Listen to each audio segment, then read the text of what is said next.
Hello and welcome. This is the news update on NCBN. I am Gabriel Ono. First, the headlines. NLC suspends two-day nationwide protest, issues fresh ultimatum. Egypt's foreign minister calls out world's double standards over Israeli offensive in Gaza.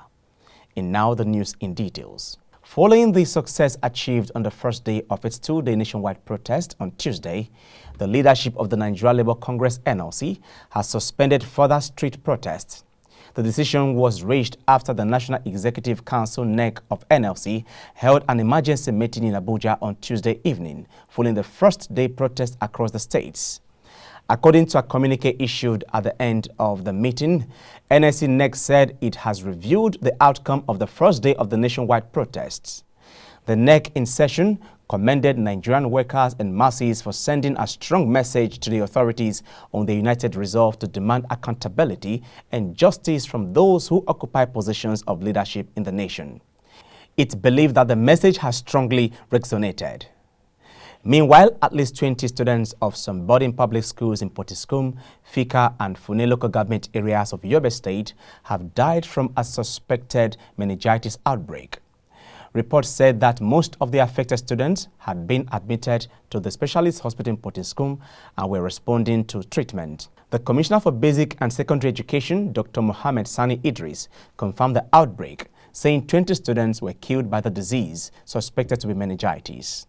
On the foreign scene, Egyptian Foreign Minister Sameh Shoukry says the world is witnessing the most heinous crimes against the Palestinians in the Gaza Strip, adding that the war there has exposed double standards in the approach to crisis around the world. Shoukry made the remarks at the session of Human Rights Council in Geneva, stressing the need for a ceasefire and calling on Israel to refrain from carrying out military action in the city of Rafah. Palestinians are clinging to life in the southern Gaza town of Rafah amid the grinding war with Israel. According to Shoukry, the weapons of starvation are being used against the Palestinians. He called for the need to enable humanitarian organizations to carry out their work in the Gaza Strip and to allow aid to all parts of the Palestinian enclave. In sports, Nigeria Super Falcons are through to the final round of the 2024 Paris Olympic Women's Football event qualifiers, following a 1-0 victory against the indomitable Lionesses of Cameroon at the Moshood Abiola Stadium in Abuja yesterday. Esther Okoronkwo, who started the match ahead of Asisat Oshola, scored the only goal in the 14th minute of the encounter to send Nigeria to the final round of the qualifying series, when they would most likely face Bayana of South Africa, who beat Tanzania 3-0 in the first leg of their own third-round qualifiers last week. Victory sets up a mouth-watering final round fixture between 9-time African champions Nigeria and reigning African champions South Africa, which will be disputed in April.